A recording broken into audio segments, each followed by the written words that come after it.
Hey my students, welcome to my channel Effortless Physics. I'm Monica Agarwal. हम लोगों ने last lecture में vectors start किया था, स्केलर्स एंड वेक्टर्स. अब आज हम उसी को कंटिन्यू करने वाले हैं. तो आज हम सीखने वाले हैं प्रोडक्ट ऑफ वेक्टर्स. काफी सारे बच्चों को 11th हो गया, 12th हो गया, बट अभी भी I know there are some students who still struggle. I assure you आज के बाद ये स्ट्रगल खत्म हो जाएगा. आज हम वेक्टर प्रोडक्ट डिस्कस कर लेंगे, डॉट प्रोडक्ट डिस्कस कर लेंगे. उसके बाद आपको प्रॉब्लम नहीं होगा जो अभी तक आ रहा था. So there are two type of product. First is a scalar product and second is a vector product. अब बेटा समझ, अगर suppose there is a multiplication of two scalar quantity, यानी एक स्केलर है, ये दूसरा स्केलर है, तो मल्टीप्लाई करेंगे तो 100% आंसर एक स्केलर क्वांटिटी होगा कंपल्सरी. अगर बेटा हम एक वेक्टर को और एक स्केलर को मल्टीप्लाई करते हैं, मतलब ये एक स्केलर क्वांटिटी है और ये एक वेक्टर क्वांटिटी है, तो रिजल्टेंट 100% एक वेक्टर ही होगा. लेकिन अगर मैं दो वेक्टर्स को मल्टीप्लाई करती हूं तो आंसर या तो स्केलर होगा या तो वेक्टर होगा. ये डिपेंड करता है. हम 100% अश्योरिटी नहीं दे सकते कि अगर हम दो वेक्टर्स को मल्टीप्लाई करते हैं तो आंसर स्केलर आएगा कि वेक्टर आएगा. तो इसके लिए यहां पे दो टाइप के वेक्टर्स हम पढ़ेंगे. अगर हमारा रिजल्ट जो है वो स्केलर क्वांटिटी है तो उसको हम स्केलर प्रोडक्ट बोलेंगे, और अगर हमारा रिजल्टेंट एक वेक्टर क्वांटिटी है तो उसको हम वेक्टर प्रोडक्ट बोलेंगे. तो अब हमको ये कैसे पता चलेगा कि हम स्केलर प्रोडक्ट पढ़ रहे हैं कि वेक्टर प्रोडक्ट कर रहे हैं? तो इसके लिए वो लोगों ने एक डिफरेंस बना दिया कि अगर वो स्केलर प्रोडक्ट होगा तो उनके बीच में आप डॉट लिखो कि दो वेक्टर्स को मल्टीप्लाई कर रहे हैं and result is a scalar, तो उन दोनों के बीच में आप डॉट स्पेसिफाई करना. और अगर हम दो वेक्टर्स को मल्टीप्लाई कर रहे हैं and the resultant is a vector, तो आप उसको क्रॉस से डिफाइन करना. तो इसके लिए इसको अपन ऐसा भी बोल देते हैं that it's a dot product और क्रॉस प्रोडक्ट. तो समझ गया होगा, स्केलर प्रोडक्ट और डॉट प्रोडक्ट, और दूसरा है वेक्टर प्रोडक्ट और क्रॉस प्रोडक्ट. तो पहले हम करते हैं स्केलर प्रोडक्ट और डॉट प्रोडक्ट. ओके बेटा, तो ऐसे समझना कि suppose there is a vector which is p bar somewhere in this direction and there is another vector which is q bar. अगर आपको ये सब आता है तो आप इसको फास्ट करके देख सकते हो 1.5 या 2x की स्पीड में. अगर आपको कंफ्यूजन है तो आज आपके क्लियर कर दूंगी. मैं बहुत पेस में नहीं लेके जा रही हूँ. तो ये P है, ये Q है, एंड इन दोनों के बीच में एंगल थीटा है. तो बेटा एकदम सिंपल वर्ड में बोलूं, so it is the multiplication of two vectors which are along the same line. यानी स्केलर प्रोडक्ट क्या होता है? It is the multiplication of two vectors which are along the same line. यानी अगर जो same line में लाई करते हो उन दोनों का ये मल्टीप्लिकेशन है. अब मिस यहाँ तो ना P Q के लाइन में जा रहा है ना Q P के लाइन में जा रहा है, तो हम क्या करें? कुछ नहीं बेटा, रिजॉल्व कर ले. Q का वो वाला डायरेक्शन सोच जो P के अलोंग आएगा. तो इस Q का रेजोल्यूशन हमने सीखा है. तो Q का एक रेजोल्यूशन ये हो गया विच इज बेटा Q cos थीटा, थीटा चिपक के वाला, और ये हो गया Q sin थीटा. तो तू किस किस को मल्टीप्लाई करेगा? अब कौन दोनों सेम डायरेक्शन में आ गए? P और Q cos theta same direction में आ गए, तो इन दोनों को मल्टीप्लाई कर दे. समझ में आया? तो यहां पे अपन ने क्या किया? यहां पे अपन ने किया P बार क्रॉस और sorry dot dot P bar dot Q bar, so that is P, और हमने Q का कॉम्पोनेंट लिया which is along P. So what is this Q cos theta? This is component of P मैं lecture record करते जा रही थी and camera and video of हो गया, सो मैं बताते जा रही थी. So again I just explain you this. This is component Q cos theta is a component of P along Q. ठीक है. अब बेटा यहाँ पे हमने किसका कॉम्पोनेंट किया था? जो रेड वाला है ना, ये हमने Q का कॉम्पोनेंट किया. क्या हम P का भी कॉम्पोनेंट कर सकते हैं? बिल्कुल कर सकते हैं. तो P का ये वाला component which is along Q will be P cos theta and this black one will be P sin theta. तो वो दो वेक्टर्स जो सेम डायरेक्शन में है, तो कौन कौन है? Q और P cos थीटा. तो उन दोनों का मल्टीप्लाई करते हैं. So here we are doing Q bar dot P bar. So this is Q as it is लिखा और P का वो कंपोनेंट निकाला विच इज अलोंग Q. तो हमेशा आप देख रहे हो जो कॉस कंपोनेंट है वही अलोंग होता है. जैसे Q था, Q का कॉस कंपोनेंट P के अलोंग था और P का कॉस कंपोनेंट Q के अलोंग है, क्योंकि दोनों के बीच में एंगल थीटा है. सो it is P bar dot Q बार निकालो या Q बार डॉट P बार निकालो, आंसर हमारा सेम ही आएगा. डॉट प्रोडक्ट में याद रखना, डॉट प्रोडक्ट में आप P बार डॉट Q करो या Q डॉट P करो, it's going to be one and the same. Next, it obey distributive law. Distributive law बेटा, जैसे P bar dot Q bar plus R bar बोला है, तो इसको अपन नॉर्मली इससे मल्टीप्लाई करेंगे डॉट प्रोडक्ट, प्लस इसको इसके साथ डॉट प्रोडक्ट लेंगे. So it is P bar dot Q bar plus P bar dot R bar. So it obey this law. Next, कुछ केसेस हैं बेटा. If theta is zero, theta zero मतलब दोनों का डायरेक्शन सेम है, तो simply क्या कर दो? दोनों के मैग्नीट्यूड को मल्टीप्लाई कर दो. चेक करते हैं फॉर्मूला में पुट करके. P bar dot Q bar is PQ cos zero. cos zero कितना होता है बेटा? 1. सो इट इज PQ. और डायरेक्शन तो होता ही नहीं है, सिर्फ और सिर्फ मैग्नीट्यूड होगा. इट्स अ स्केलर प्रोडक्ट, तो डायरेक्शन की बात ही नहीं करनी है. नेक्स्ट बेटा, दो वेक्टर्स हैं बट दोनों के बीच में एंगल 180 डिग्री है. तो अब इस केस में क्या करेंगे? कुछ नहीं, cos 180 पुट कर दो. cos 180 होता है -1, so P bar dot Q bar will be minus PQ. Next बेटा, अगर थीटा 180 डिग्री है तेरा, सॉरी 180 हो गया ना, थीटा 90 डिग्री है, मतलब P इस तरफ है सपोज और Q इस तरफ है, तो अब क्या होगा? तो मैंने आपको पहले ही बोला है कि उन दोनों वेक्टर्स का मल्टीप्लाई होता है जो सेम डायरेक्शन में है. यहाँ पे P का हम Q के अलोंग डायरेक्शन वेक्टर नहीं ले सकते और Q का P के अलोंग वेक्टर नहीं ले सकते, तो रिजल्टेंट 0 आना चाहिए और वही आएगा. पुट कर बेटा. तो this is PQ cos 90. cos 90 0 होता है, तो क्या आंसर आया? P bar dot Q bar is 0. समझा? ग्रेट. अब अगर मैं तुझे बोलूं दो वेक्टर्स, यानी खुद के साथ ही अगर मैं डॉट प्रोडक्ट लूं, यानी ये जो मेरा A बार है इसी को एक और A बार के साथ मल्टीप्लाई कर दे, डॉट प्रोडक्ट ले रहे हैं, तो यहां पे क्या आएगा? A square. A into A हो जाएगा ना. जैसे यहाँ पे P बार डॉट Q बार किया, दोनों के एंगल 0 है, तो P इंटू Q हो गया. यहाँ पे भी एंगल 0 ही होगा ऑब्वियसली, तो ये हो जाएगा A square. Similarly, I cap dot I cap is 1, J cap dot J cap is 1 and K cap dot K cap is 1. जैसे बिल्कुल यहाँ पे कि अपन A स्क्वायर लिखा, यहाँ पे इसका मैग्नीट्यूड 1, इसका मैग्नीट्यूड 1, तो 1 स्क्वायर इज 1. सिमिलरली इसका मैग्नीट्यूड 1, इसका magnitude 1, again 1 square and same for this. लेकिन अगर I cap dot J cap होता है तो दोनों के बीच में एंगल 90 डिग्री हो गया.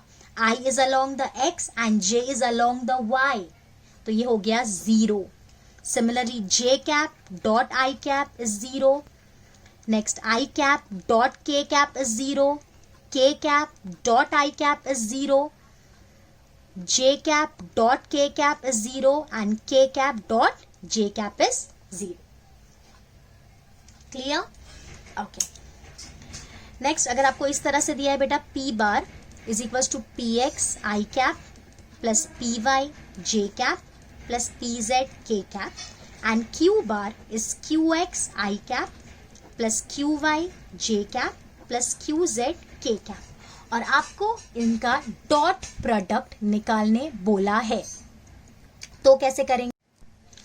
तो बेटा यहाँ पे इसका जो रिजल्टेंट आएगा P bar dot Q bar, simply magnitude multiply कर दे पी एक्स को क्यू एक्स के साथ, means P X Q X plus J के मैग्नीट्यूड्स को मल्टीप्लाई कर दे P Y Q Y plus K magnitude को मल्टीप्लाई कर दे, मतलब पी जेड क्यू जेड। ये है हो गया हमारा। तो अगर वेक्टर के फॉर्म में दिया, मतलब आई जे के फॉर्मेट में दिया है, तो हम ये वाला मेथड लगाएंगे। लेकिन अगर वो लोग ने ऐसा बोला है P का मैग्नीट्यूड इतना, Q का मैग्नीट्यूड इतना, दोनों के बीच में एंगल इतना, तो हम ये वाला मेथड लगाएंगे। समझ में आया? तो प्रोडक्ट ऑफ वेक्टर्स में दो होते हैं, scalar and vector. Scalar product में दो वेक्टर्स को मल्टीप्लाई करते हैं, so resultant is a scalar quantity, उसके पास डायरेक्शन नहीं होता। इन सिंपल वर्ड्स बोलूं, it is the multiplication of two vectors which are along the same line। तो अगर सेम लाइन में है तो डायरेक्ट मैग्नीट्यूड मल्टीप्लाई, ऑपोजिट है तो माइनस ले लो और मैग्नीट्यूड को मल्टीप्लाई कर दो। 90 डिग्री है सो इट विल बी 0। तो तुरंत समझ जाना, अगर मैंने तुझे बोला, जैसे ही तुझे बोला कि दो वेक्टर्स हैं, उन दोनों का डॉट प्रोडक्ट 0 है, मींस तुझे तुरंत क्लिक होना चाहिए that the angle between the two is 90 degree. और वाइसा वर्सा, अगर मैंने तुझे बोला कि दो वेक्टर्स परपेंडिकुलर हैं, 90 डिग्री पे हैं, तो उनका डॉट प्रोडक्ट क्या होगा, तुरंत क्लिक होना चाहिए, इट इज 0। ऐसे समझाते हैं। अगर देखो बोला कि दो म्यूचुअली परपेंडिकुलर वेक्टर्स हैं, तो तुरंत सबसे पहले क्लिक होना चाहिए mutually perpendicular, okay the dot product is 0। ये बहुत अच्छा याद रखना है, बहुत इंपॉर्टेंट है ये वाला चीज। और अगर वेक्टर के फॉर्म में दिया है तो ये याद रखेंगे, अगर दोनों के x x components multiply, y y components multiply, z z component multiply and then we will add them। एक छोटा सा एग्जांपल लेके बताती हूँ। सपोज p बार दिया है बेटा तुझे 3i cap plus 4j cap plus k cap, and q बार दिया है 2i cap minus j cap minus 2k cap. तो क्या कर, डॉट प्रोडक्ट निकालने बोला है, बस मैग्नीट्यूड मल्टीप्लाई कर, 3 into 2 6 plus 4 into minus 1 minus 4 plus 1 into minus 2 minus 2। तो क्या आ गया आंसर तेरा? Normal maths, 4 minus 6 minus 4 is 2, 2 minus 2 is 0। मतलब ये 0 आ गया, मतलब ये दोनों वेक्टर्स कैसे होंगे, they will be mutually perpendicular to each other since that dot product is 0। समझ में आ गया? Okay. Next is vector product. अगर आप लोग को आता है ये सारी चीजें, तो मैंने जैसे बोला आप फास्ट पेस पे देख सकते हैं, या तो फिर आप ये चीज स्किप कर सकते हैं, फॉर्मूलाज आगे बढ़ सकते हैं। वेक्टर प्रोडक्ट क्या होता है बेटा? It is the multiplication of two vectors which are perpendicular to each other. पहले वाले में क्या था? Which are along the same line, या which are parallel or anti-parallel. In this case, they should be perpendicular. और यहाँ पे जो रिजल्टेंट आएगा वो वेक्टर होगा, इसलिए इसको हम वेक्टर प्रोडक्ट बोलते हैं। जैसे ये P बार है हमारा और cross Q bar, so resultant will be having a magnitude as well as a direction. तो या तो ऐसा बोल सकते हैं P bar cross Q bar is equals to R bar, तो उसके पास डायरेक्शन भी होगा और मैग्नीट्यूड भी होगा। तो यहाँ पे अपन इसको लिखते हैं P bar cross Q bar is equals to, चलो निकालते हैं पहले, उसके बाद ही अपन लिखते हैं। ढूंढना है ना ये मैग्नीट्यूड कितना है, डायरेक्शन कितना है, ढूंढते हैं। चल बेटा देख, अभी सपोज तेरा P इस तरफ है बेटा, P बार, और Q बार है सपोज तेरा, this is your P bar, and Q बार तेरा कुछ इस डायरेक्शन में है। तो मैंने यहाँ पे क्या बोला, देखो क्या करना है, यहाँ पे देखो वो वाला कंपोनेंट लेना है जो परपेंडिकुलर हो each, perpendicular to each other, means you have to, it is a multiplication of two vectors which are perpendicular to each other। तो बेटा पहले P का कंपोनेंट ले ले।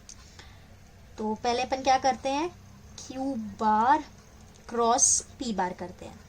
तो हमने P का कंपोनेंट लिया, तो P के दो कंपोनेंट होंगे, एक इस तरफ आएगा which is P cos theta, और एक इस तरफ आएगा which is P sin theta. अब उन दोनों को मल्टीप्लाई कर जो परपेंडिकुलर है, तो Q और P sin थीटा परपेंडिकुलर है, तो हम लिखेंगे Q P sin theta. So what is P sin theta? It is component of P perpendicular to Q. वहां पे अपन ने क्या लिखा था? Component of P along Q था, P cos theta. तो P cos theta अभी भी वही है, but it is the multiplication of the two vectors which are perpendicular to each other. So that is Q and P sin theta. तो miss ये तो सिर्फ इसका मैग्नीट्यूड हुआ. डायरेक्शन के लिए क्या करना है बेटा? डायरेक्शन के लिए यूज कर राइट हैंड रूल. यहाँ पे Q क्रॉस P है ना, तो पहले वाले की तरफ हमेशा हाथ रख, राइट हैंड, और दूसरे वाले की तरफ फिंगर्स को टर्न कर. सो Q की तरफ हाथ रखा, P की तरफ फिंगर्स को टर्न किया, तो किस तरफ आ रहा है? In downward direction. तो इसलिए मैं इसको, ये डाउनवर्ड डायरेक्शन को मैं नाम दे देती हूँ सपोज n कैप. तो ये हो गया उसका मैग्नीट्यूड और ये हो गया उसका डायरेक्शन. ओके, अब और कुछ कर सकते हैं क्या? कर सकते हैं क्या? Q का हम कंपोनेंट ले सकते हैं, बिल्कुल ले सकते हैं. तो Q के कंपोनेंट ले बेटा.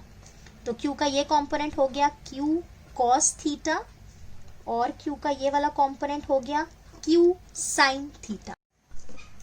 तो अब हम Q sin थीटा और P को मल्टीप्लाई करेंगे. तो देख कैसा हो जाएगा. This is P bar cross Q बार. इस P एज इट इज लिखा बेटा, और क्या लिया? Q sin theta. So it is the component of Q perpendicular to P. तो देखा दोनों का मैग्नीट्यूड सेम है. P Q sin थीटा बोलो या Q P sin थीटा बोलो, बट डायरेक्शन देखते हैं. तो मैंने क्या बोला बेटा? पहले वाले की तरफ हाथ रखना है और दूसरे वाले की तरफ मोड़ना है. तो अब अगर मैं P की तरफ हाथ रखूं और Q की तरफ मोड़ूं तो थंब किस तरफ पॉइंट कर रहा है? अपवर्ड. तो इसको मैं -n ले लेती हूं क्योंकि n नीचे वाले को मैंने n कैप नाम दिया. सो दिस इज -n कैप. तो अरे मिस, इन दोनों का मैग्नीट्यूड तो सेम है बट डायरेक्शन हो गए ऑपोजिट. इसका मतलब Q bar cross P bar is not equal to P bar cross Q bar. दोनों का मैग्नीट्यूड सेम है. Q bar cross P bar का जो मैग्नीट्यूड होगा वही P bar cross Q bar का होगा, बट दोनों का डायरेक्शन सेम नहीं है. Their directions are opposite. मतलब आप ऐसा लिख सकते हो Q bar cross P bar is equal to minus P bar cross Q bar. Opposite है ना डायरेक्शन, मैग्नीट्यूड सेम है. तो ये चीज याद रखनी है, ये गड़बड़ नहीं होनी चाहिए. डॉट प्रोडक्ट में ऐसा नहीं है बेटा. डॉट प्रोडक्ट में P बार डॉट Q बार करे या Q बार डॉट P बार करे, it's one and the same. But cross product में ऐसा नहीं है. क्रॉस प्रोडक्ट में मैग्नीट्यूड सेम है, डायरेक्शन सेम नहीं होता. Direction is opposite. तो अगर आप P बार क्रॉस Q बार की जगह Q बार क्रॉस P बार लिख दिया तो वो रॉन्ग होता है. इसलिए वेक्टर्स में आपको बोलते हैं टॉर्क का फॉर्मूला R क्रॉस F है, F क्रॉस R नहीं है, क्योंकि अगर आपने उल्टा लिख दिया तो डायरेक्शन तो चेंज हो जाएगा. Clear? Next, it obey distributive law. तो अब तेरा distributive law क्या है बेटा? A bar cross B bar plus C bar can be written as A bar cross B bar plus A bar cross C बार. ये dot product भी ओबे करता है और ये भी ओबे करता है. क्लियर? उसके बाद यहाँ वहां पे जैसे हमने केसेस कंसिडर किए थे, यहाँ पे भी हम केसेस लेते हैं. इफ थीटा इज 0, थीटा 0 मतलब दोनों का डायरेक्शन सेम है, P बार का और Q बार का. अगर ऐसा होगा तो हम क्या बोलेंगे? तो अगर दोनों का डायरेक्शन सेम है तो क्या आप P का कंपोनेंट कर सकते हो परपेंडिकुलर टू Q, या आप Q का परपेंडिकुलर कंपोनेंट कर सकते हो? नहीं कर सकते ना हम, ये दोनों सेम डायरेक्शन में है. तो यहाँ पे आंसर क्या आना चाहिए? 0. चलो देखते हैं, पुट करते हैं.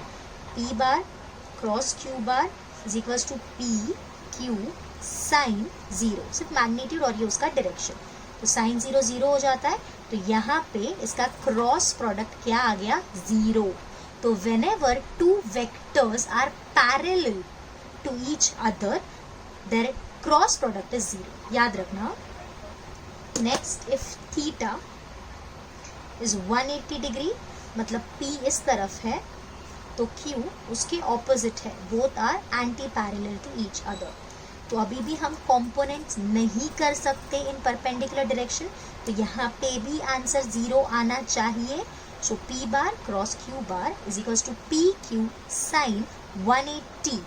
अगेन साइन 180 इज 0, तो यहाँ पे P bar cross Q bar कितना आ गया, 0। And the third case, when the theta is 90 degree, मतलब P और Q एक दूसरे को परपेंडिकुलर है, तो इस केस में क्या आएगा, P bar cross Q bar is equals to PQ sine 90। Sine 90 होता है 1, so P bar cross Q bar is equals to PQ and this is the direction. यहाँ पे और डॉट में बहुत डिफरेंस है, डॉट में जब 0 होता है तो PQ होता है, 180 होता है तो माइनस PQ होता है, और थीटा जब 90 होता है तो 0 होता है।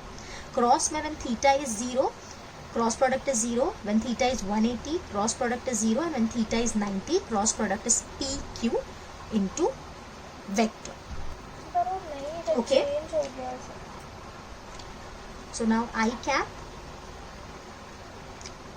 Cross I cap is 0, J cap cross J cap is 0, and K cap cross K cap is 0.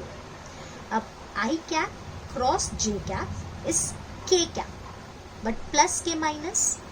Similarly, J cap cross I cap is minus K cap. अब ये कैसे पता चलेगा? तो एक चीज याद रखो, अगर हम I J जैसे यहाँ पे भी एक चीज सुनना, जैसे P और Q ये एक प्लेन में लाई कर रहे हैं। Q को अगर मैं बोलूँ this is in the x direction and P is in the y direction, तो ये दोनों एक ही प्लेन में लाई करें x y। इनका जो रिजल्टेंट है that is perpendicular to this, मतलब रिजल्टेंट कैसे है, ये x y प्लेन है तो रिजल्टेंट कैसा है, इस प्लेन को परपेंडिकुलर है। तो I J जो प्लेन में होंगे, जो रिजल्टेंट होगा वो इस प्लेन को परपेंडिकुलर होगा। तो I J x y plane में है, so the resultant will be in the z plane. या आप ऐसे बोल सकते हो, resultant is perpendicular to I, resultant is perpendicular to J, and resultant is perpendicular to the plane container. यहाँ पे जैसे हम बोल सकते हैं the resultant is perpendicular to P, the resultant is perpendicular to Q, and the resultant is perpendicular to the plane containing P and Q। ये सारी चीजें MCQ में आ सकती है। अब नेक्स्ट मिस, ये तो समझ गया कि K आएगा, but plus K minus, for this I am giving you a method to remember this। ऐसे अगर हम I से J, J से K और K से I जाएंगे तो हम प्लस लेंगे, means in clockwise direction is plus, and अगर हम एंटी क्लॉकवाइज डायरेक्शन जाएंगे देन इट्स माइनस। तो अभी देखो हम I से J गए तो सामने वाले का नाम लिखेंगे, और क्लॉकवाइज जा रहे हैं तो प्लस, J से I जा रहे हैं तो हम एंटी क्लॉकवाइज डायरेक्शन जा रहे हैं तो minus K। Similarly J cap cross K cap is clockwise, so it's plus I cap, and K cap cross J cap is minus I cap. Similarly, K cap cross I cap is plus J, and I cap cross K cap is minus J cap. अगर आपको दिया है P बार इस format में and Q दिया है QX I cap plus QY J cap plus QZ K cap, और आपको रिजल्टेंट पूछा है P bar cross Q bar suppose, तो here we have a method जो आपको पता ही होगा, हम एक रिवाइज कर लेते हैं। तो आपको P पहले बोला है तो आप लिखोगे I J के पहले लिख देने का, उसके बाद PX PY PZ, नीचे QX QY QZ। अब इसका क्या मेथड है, फर्स्ट आप इन दोनों को हाइड कर दो, डायगोनल्स मल्टीप्लाई करेंगे, so this will be PY QZ minus PZ QY, और यहाँ लिखा हमने I कैप, पहला प्लस दूसरा माइनस J कैप। अब ये दोनों को हाइड कर लो, सो PX QZ minus PZ QX। अब first plus second minus again plus K cap, इसको हाइड कर दो, डायगोनल वही मल्टीप्लाई करना है, PX QY minus PY QX। तो ये इसका आंसर होगा। वहाँ पे कैसे था, डॉट प्रोडक्ट में आप सिर्फ मल्टीप्लाई कर देते, x के कोऑर्डिनेट्स प्लस y के कोऑर्डिनेट्स प्लस z के कोऑर्डिनेट्स। यहाँ ऐसा नहीं है, यहाँ आप ये मेथड निकालोगे। ये आया कैसे ये फिलहाल हम इसमें नहीं जाएंगे बिकॉज हम थोड़ा रिवीजन कर रहे हैं, सो इतना आप याद रख लीजिए। उसके बाद कुछ एमसीक्यू आ सकते हैं, आपको ये लोग पूछ सकते हैं, वेक्टर फॉर्म में दिया होगा, पैरेललोग्राम है सपोज, उसने आपको पी बार एक साइड के कोऑर्डिनेट दे दिए और दूसरे साइड के कोऑर्डिनेट्स दिए और आपको इसका एरिया निकालने बोला है। तो आप क्या करोगे, याद रखना, पी बार क्रॉस क्यू बार आप निकाल लोगे और उसका आप मैग्नीट्यूड निकाल लोगे, so that will be the answer. आप क्या करोगे, पी बार क्रॉस क्यू बार निकालोगे, पी वेक्टर के फॉर्म में दिया है, क्यू वेक्टर फॉर्म में दिया है। तो मैंने आपको जो मेथड बताया डिटर्मिनेंट वाला मेथड, तो अपन क्या करेंगे, इसका पहले डिटर्मिनेंट मेथड से हम इसके सारे आई जे के कॉम्पोनेंट्स निकाल लेंगे और उसके बाद आप उसका मैग्नीट्यूड निकालोगे। कैसे, अंडर रूट ऑफ आई का जो कॉम्पोनेंट होगा उसका स्क्वायर प्लस जे का जो कॉम्पोनेंट होगा उसका स्क्वायर एंड देन के का जो कॉम्पोनेंट होगा उसका स्क्वायर। सिमिलरली अगर आपको कोई ट्रायंगल दिया है और उसके दो साइड्स दिया आपको, ये पी बार और ये क्यू बार, तो आप क्या करोगे, एरिया निकालने के लिए आप मैग्नीट्यूड निकालोगे उसका जो ऊपर वाले मेथड से निकाला है and then you will divide it with 2। तो अगर आप ऐसा कर लोगे तो आपको आंसर आ जाएगा। Clear? Okay, now will discuss few points जिस पर डायरेक्ट एमसीक्यू आ सकते हैं। So a vector can have infinite components, यानी अगर एक वेक्टर के हमने तो सीखा कि हम 2 ही पार्ट्स में रिजॉल्व करते हैं, बट ऐसा नहीं है, आप उसको इनफाइनाइट कॉम्पोनेंट्स में रिजॉल्व कर सकते हो। उसके बाद division of vector is not allowed, कभी भी आप वेक्टर को डिवीजन फॉर्मेट में नहीं लिखोगे। दूसरा, minimum number of collinear vector whose resultant can be 0 is 2, मतलब अगर एक ही लाइन में वेक्टर लाई कर रहे हैं, एक ही लाइन में कोलिनियर, तो आपको मिनिमम कितने वेक्टर्स चाहिए सच that the resultant is 0, so it's 2। Minimum आपको 2 वेक्टर्स चाहिए एंड अगर 2 वेक्टर्स हैं और कोलिनियर वेक्टर्स हैं तो उनका रिजल्टेंट 0 पॉसिबल है। उसके बाद अगर वो कोप्लेनर वेक्टर है, मतलब एक प्लेन में लाई कर रहे हैं, एक ही लाइन में लाई नहीं कर रहे, so there are minimum 3 number of vectors which are required such that the resultant can be 0।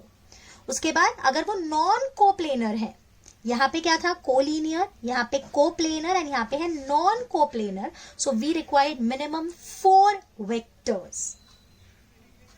Next, multiply a vector with 0 gives a null vector. अगर हम किसी वेक्टर को 0 से मल्टीप्लाई करते हैं तो उसका रिजल्टेंट क्या हो जाता है, null vector.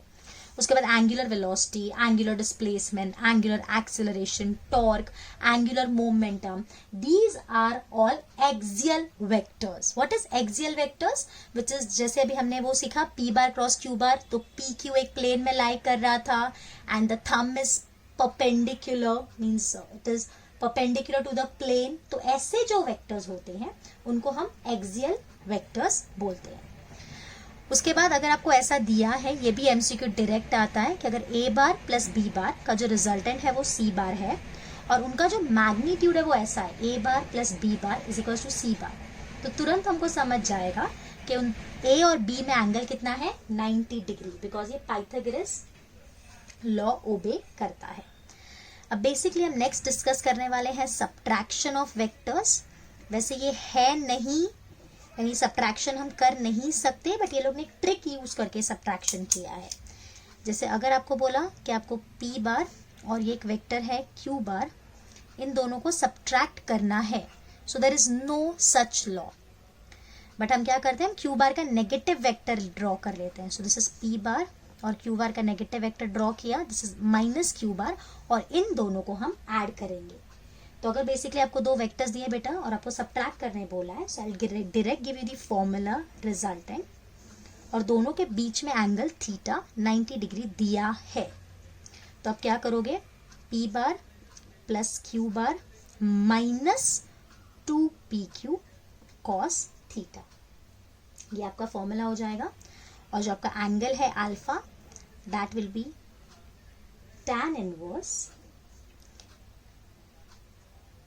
q sine theta upon p minus q cos theta. तो आप देख सकते हो, अगर सब्ट्रैक्शन एडिशन बोलते हैं तो आप क्या करते हो बेटा, यहाँ भी प्लस और यहाँ भी प्लस, यहाँ पे आपको सब्ट्रैक्शन बोला है तो बस यहाँ माइनस डाल देना और यहाँ माइनस डाल देना, तो वो हमारा सब्ट्रैक्शन हो जाएगा। और एक लास्ट चीज, अगर कभी भी हम कॉम्पोनेंट्स लेते हैं, रेक्टेंगुलर कॉम्पोनेंट्स लेते हैं ना, परपेंडिकुलर में दो कॉम्पोनेंट्स लेते हैं अपन एक्स और वाई में, तो वो कॉम्पोनेंट्स की जो वैल्यू होगी वो हमेशा वेक्टर से कम होगी। जैसे अगर सपोज बेटा मैं आपको एक एग्जांपल दे रही हूँ, सपोज ये 10 है, तो अगर मैं इसके कॉम्पोनेंट्स लेती हूँ तो ये कॉम्पोनेंट्स की वैल्यू हमेशा 10 से कम आएगी। ये हर केस में जरूरी नहीं है, ये रेक्टेंगुलर कॉम्पोनेंट्स है इसके लिए जरूरी है। अगर नॉर्मल कॉम्पोनेंट्स आप लोगे तो उसकी ज्यादा हो सकती है मैग्नीट्यूड। अगर ये रेक्टेंगुलर कॉम्पोनेंट्स है तो इसकी वैल्यू हमेशा कम होगी। अगर आप रेक्टेंगुलर कॉम्पोनेंट्स नहीं ले रहे हो, कोई भी डायरेक्शन में कॉम्पोनेंट ले रहे हो, तो उसकी मैग्नीट्यूड इससे ज्यादा हो सकता है। Is it clear? Okay, so this is it in scalars and vector. If you really like whatever I taught, if you really like my efforts, so please do like, subscribe my channel and do share among your friends so that even others can get the benefit. And don't forget to write some comments so that even I'll come to know if there are any suggestions or any query. Yeah, if you're not liking something, do let me know. Till then, do take care, stay home, stay safe, and bye bye.